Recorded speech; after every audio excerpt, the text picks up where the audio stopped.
I'm really trying to get immersed in this world. Invincible has really just taken over my life, but in general, I've been wanting to get into more superhero shows. I have no idea though where it's the best place to start. Like even with Batman, I want to get into collecting comics. So you want to get into comics? Don't worry, it's not as overwhelming as it can seem. With so many comic books and so many comic book characters, it can feel a lot like you're doing double dutch, where you're just trying to get the right beat to find the right starting place to get in, but where do you start? Well, let's use the X-Men as an example. And if I can simplify this group that has the most convoluted history in comic books, there's two ways to go about this. You can find a reading order and a reading list online that'll tell you key major moments and decide which one you want to jump into. Now you can see those recommendations on a reading list and treat it like Yelp. Look at all the reviews for that run and decide if you want to give it a go. And if you like the writer and the creative team, see what else they wrote for the X-Men. Or if you know somebody that's into X-Men comic books or follow someone that talks about X-Men comic books, you can go off of their recommendation. And if you don't know or follow anyone that's into X-Men comic books, you do now. First rule about getting into comics: it's okay to start with the most recent thing. For X-Men, the biggest shakeup to the status quo that changed everything was Krakoa. This started with two books that ran simultaneous to each other, written by Jonathan Hickman and the art by Pepe Larraz, which is House of X and Powers of X. This started the base for the Krakoa-era, where the mutants made their own mutant nation. And we see how this plays out in a bunch of different books dealing with the X-Men. Now, the Krakoa-era started around 2019. So when I mention a book and you want to look it up, just type in the book title and then the year 2019 or later years. You don't have to read all the books, but if you like the element that they're talking about, then maybe it's for you. If you're into espionage and black ops, then pick up the X-Force book, because they're basically the CIA for Krakoa. Excalibur dealt with magic around Krakoa. The Marauders dealt with getting people to Krakoa that weren't able to because their country didn't allow it, as well as distributing the life-saving drugs that gave Krakoa its start and sovereignty from a bunch of other countries. New Mutants tackled society norms and culture that needed to be broken down and reformed on Krakoa. Volume 2 of Sword dealt with Krakoa being a new power not only on Earth but also in the galaxy, especially after they terraformed Mars to be a whole new planet for mutants, which happens in Planet-Size X-Men. So that book deals with the politics of that on a global scale, with Storm at the center of it. And then we got X-Men Red, which contains black and black-coded mutants that now live on Arakko, sister island of Krakoa that now is present on Mars. Storm is the head of that book as well. And again, the Krakoa era ran from about 2019 to 2023, and every time there's a big shakeup happening, we saw it occur in the Hellfire Gala, which was a yearly thing held, where mutants invited a bunch of different characters to Marvel to throw this gala and show off what the mutants are doing. And there's other books that come up dealing with the politics of Krakoa in X-Men Inferno and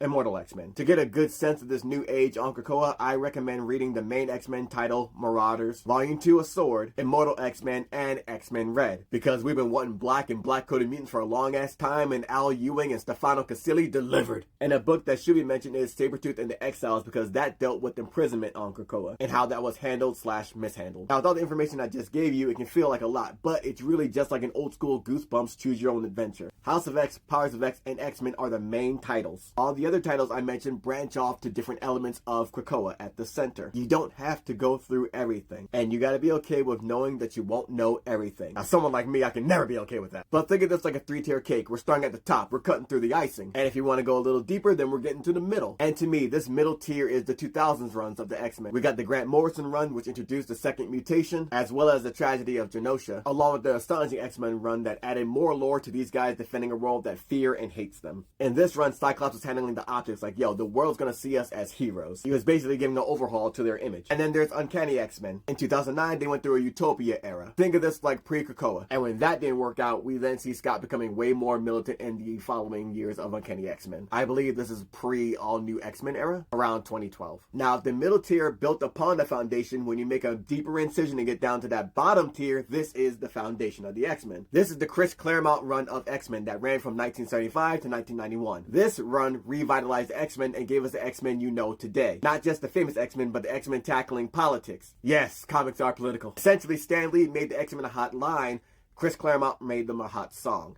Also, this is a 16-year run. You don't have to read every single issue all at once. You can pick and choose which stories to check out. Think of catching up on back issues of comics like The Giving Tree. You read what you can handle, you go away, you come back when you're ready for more. Now, I'm not saying that my way is the correct way or a definitive way. I'm just giving you an example of how to break in. Other folks might have different ways of breaking in or different books to break into X-Men. Think of this like Dungeons and Dragons, and the person giving you the suggestions and recommendations is the Dungeon Master. They've organized these stories into a narrative for you to follow. And when you feel comfortable, you can branch out on your own and check out different runs that you think you might be interested in. Top thing to remember of all the things I've told you is get familiar with the creative team, the writer, the artist. If you fuck with them, follow them, because they might do a run on X-Men and then come back years later, or have different mini events. And don't be intimidated when you see like Uncanny X-Men issue number 583, the original numbering. It's kind of rare to see that nowadays because they always start with new number ones to get new readers jumped in. I got my own views on always doing a bunch of new number ones, but I might not like it, but I understand it because the goal is to get new people in, and I'm all here for that. I hope this recommendation helps you find it easier to break into X-Men as well as other comic books, because the same mentality applies. And my hope is that people in the comments suggest entry points for people to jump into X-Men, or list their favorite runs of X-Men or